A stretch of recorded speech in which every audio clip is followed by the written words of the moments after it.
বাংলাদেশে আবারও ভারতীয় সীমান্তরক্ষী বাহিনী বিএসএফের পুশ ইন বা অবৈধ অনুপ্রবেশ করানোর চেষ্টায় রাতভর উত্তেজনা বিরাজ করে। বিএসএফের এ চেষ্টার বিরুদ্ধে কাঁধে কাঁধ মিলিয়ে প্রতিরোধ গড়ে তোলে Bangladesh border guard, Ansar VDP ও স্থানীয় জনতা। কুড়িগ্রামের কচাকাটা সীমান্তে ২৯ মে রাত ৭টা থেকে ৩০ মে ভোর পর্যন্ত শোভারকুটি ও শিপেরহাট সীমান্তে এ ঘটনা ঘটে।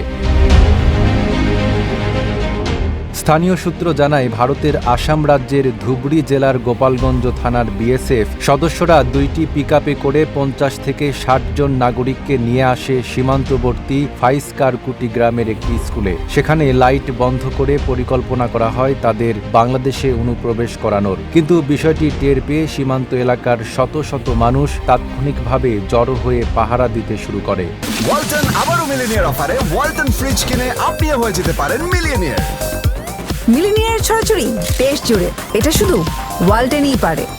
এরপর কুড়িগ্রাম ২২ বিজিবির কচাকাটা ও কেদার ক্যাম্পের সদস্যরা দ্রুত ঘটনাস্থলে পৌঁছে কড়া অবস্থান নেয়। বিজিবির পাশাপাশি আনসার ভিডিপির সদস্যরাও যোগ দেন নিরাপত্তা বেষ্টনীতে। এদিকে ভারতের সীমান্তে বিএসএফও অবস্থান নেয় এবং রাত ২টার দিকে শূন্য রেখায় এসে বিজিবির সঙ্গে যোগাযোগের চেষ্টা করে। তবে বিজিবি কোনো আলোচনায় যেতে অস্বীকৃতি জানায়। অবশেষে রাত ৩টার দিকে বিএসএফ পিছু হটে।